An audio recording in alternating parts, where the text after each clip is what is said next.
Now we will perform recrystallization. I just mentioned the same thing on this page, what I mentioned last page. It is showing how much amount of crude I have.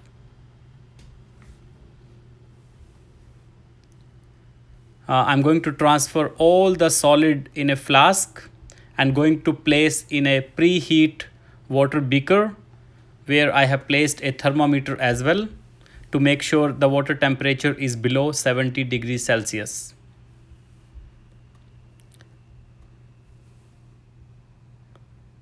I'm going to take a test tube and I'm going to add ethyl acetate as my recrystallization solvent.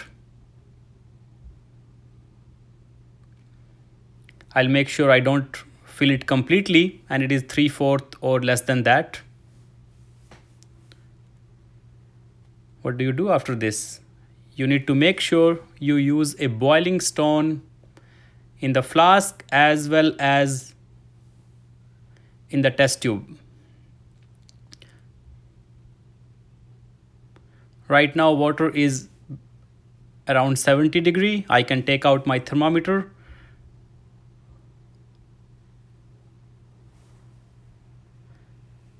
Now I'm going to transfer my recrystallization solvent, which is ethyl acetate, using a pipette to the flask.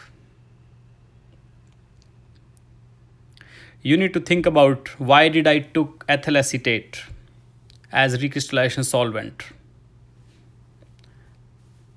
Now I'm going to transfer slowly. My ethyl acetate is kind of little bit warm, or I should say hot. And while I add it, I have to swirl it and can heat it as well.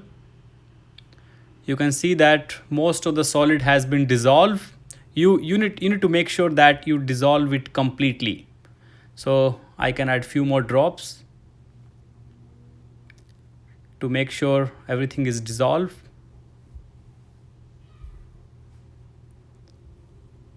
Once it is completely dissolved,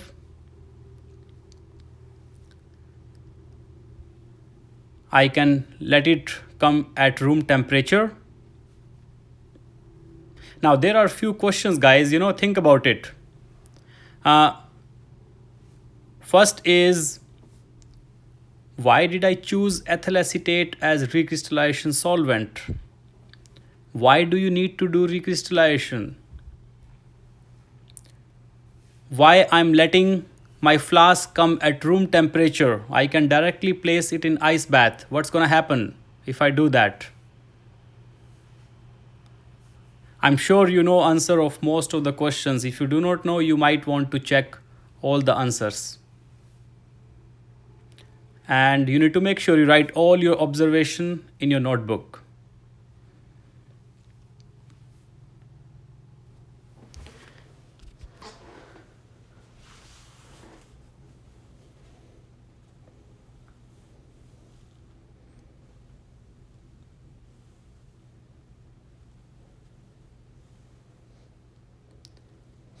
I'm making sure my flask comes to room temperature.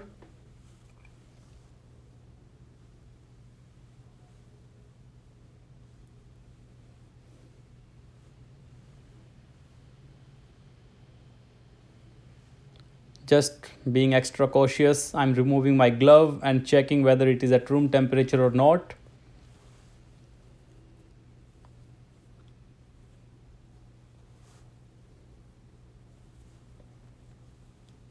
Once it comes to the room temperature, I can place my flask in an ice bath. Ice bath is basically a mixture of 90% ice and 10% water.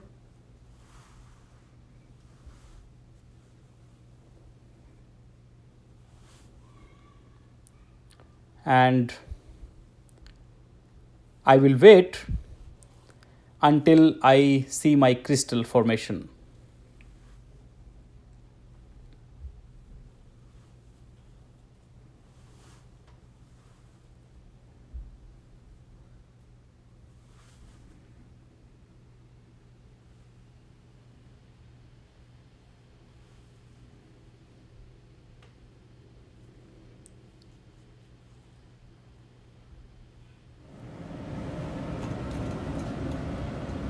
After waiting few minutes, I can see that I have nice solid crystals, and I have to repeat the same process of filtration like I did previously for crude product. Same thing. I will take a filter paper, I will use few drops of water, I will clamp my flask, then I will connect my vacuum hose to the filtration flask,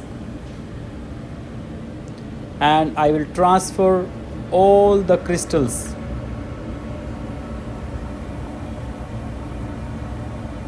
on the filter paper.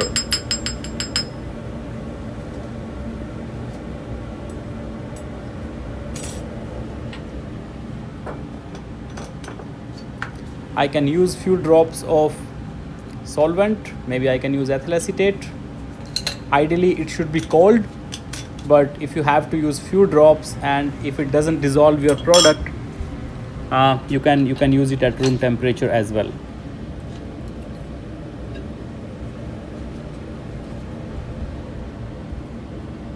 I'm just trying to make sure I take out maximum of most of my crystals.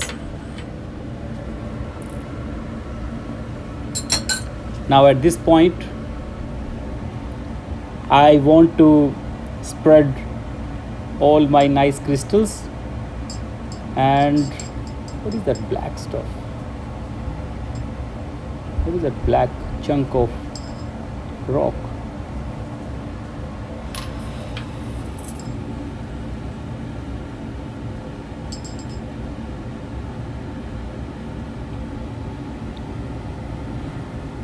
Maybe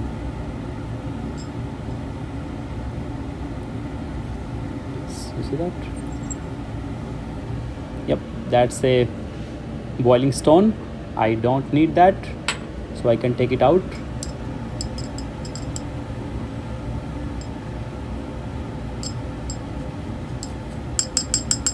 I'm spreading so that crystals can be dried completely. Once they are free flowing, I can remove from the vacuum. And this time I did not forget my notebook. So I will check the amount of product I got, and based on that I will find my percent yield. I will repeat the same thing. As I will take the weight of weighing paper, I'm writing in my notebook, and then I will transfer most of the solid on the weighing paper.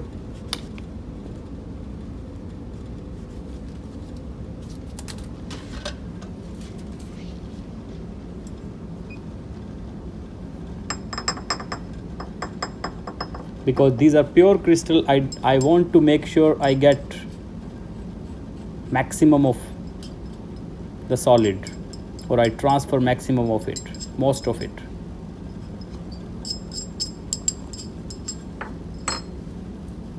And you can see that very nice crystals, and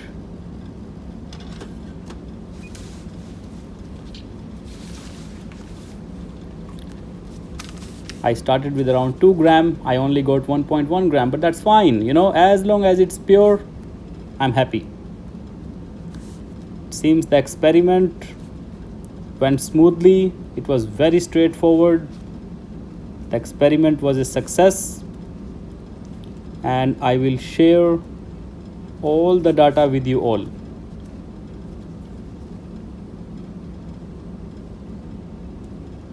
Before that, I need to make sure I write everything in my notebook.